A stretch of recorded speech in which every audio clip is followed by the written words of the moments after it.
Selamat siang teman-teman, saya di sini bersama Bapak DPRD Jembrana, Igede Putu Suwegardana Cita SE. Saya Palser Negara Ya, dari Universitas Muhammadiyah Malang. Ya. Kita langsung aja Om ya. Oke.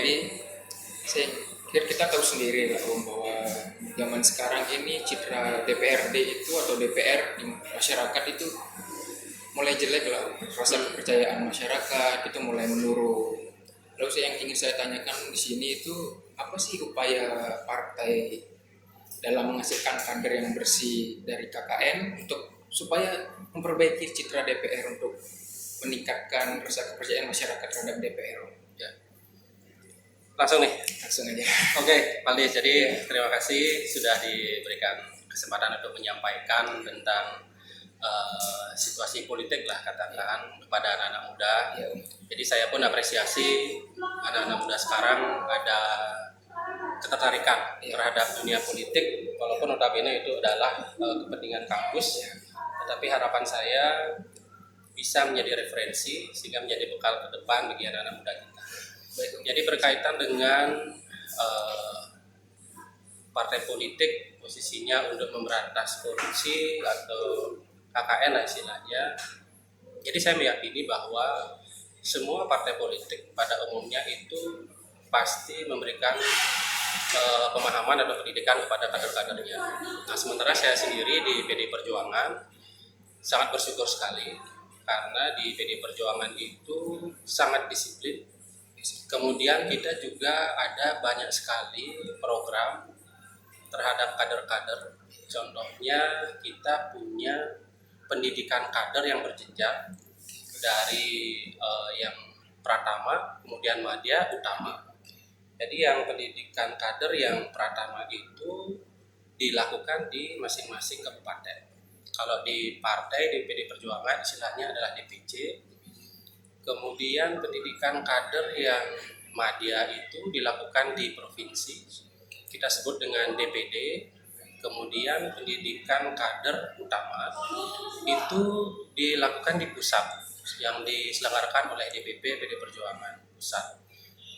Nah, di situ kita ditekankan bagaimana menjadi kader, ya apalagi yang sudah ditugaskan baik di legislatif dalam hal ini DPRD kabupaten, provinsi ataupun DPR RI, begitupun yang di eksekutif mulai dari bupati, wali kota, gubernur.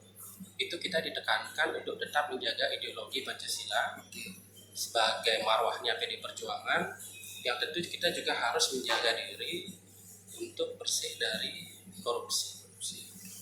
Kemudian tambahan lagi, setiap menjelang pemilu, baik legislatif ataupun pilkada, kita semua kader-kader juga dikumpulkan oleh DPP untuk diberikan pemahaman. Jadi kita diberikan tugas, baik di legislatif ataupun di eksekutif, itu ditekankan lagi bahwa bagaimana kita bisa menjaga citra partai, kemudian menjaga citra diri, sehingga ketika menjalankan tugas nanti tidak lepas dari koridor ataupun garis-garis yang sudah ditentukan oleh partai.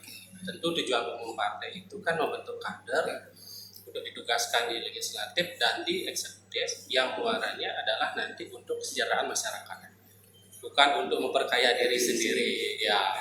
Jadi muaranya adalah kesejahteraan masyarakat. Jadi kita bertugas di legislatif ataupun di eksekutif, tujuan utama adalah pertama tentu kesejahteraan masyarakat, kemudian menjaga ideologi Pancasila. Itu dulu mungkin Seperti itu ya.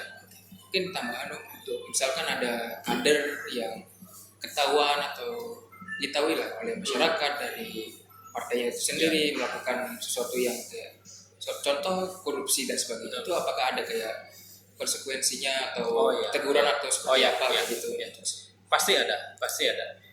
Dan sudah ada juga beberapa kasus kemarin, mungkin ada juga sudah pernah mendengar. Jadi ketika kader ini tersandung masalah, ini kembali kepada diri kader masing-masing. Jadi dia tidak bisa menjaga penugasan dari partai, sehingga dia mungkin tergoda oleh situasi yang memungkinkan dia untuk melakukan tindak pidana korupsi ataupun hal-hal lain yang melanggar koridor partai. Kemudian bagaimana partai menyikapi itu tentu disesuaikan dengan tingkat kesalahan yang dibuat oleh kader itu. Kalau masih bisa dibina akan diberikan teguran. Dan ini pasti akan dilakukan oleh partai. Nah, kalau sudah tindak pidana korupsi, apalagi yang sudah terbukti, kita bisa langsung direkomendasikan untuk dipecat. Ya, bisa ketika itu sudah benar-benar terbukti, kemudian di partai juga sudah melakukan penyelidikan bahwa orang ini memang sudah bersalah, sudah langsung dipecat. Kita tidak mau citra partai rusak oleh satu atau dua orang oknum kader seperti itu. Terima kasih Om atas Oke, mungkin siap. singkat aja loh Oke. ya. Terima kasih sudah sempatkan waktunya untuk datang. Saya akhiri video ini dengan ada judul hukum equality before the law. Semua orang sama di mata hukum. Selamat siang.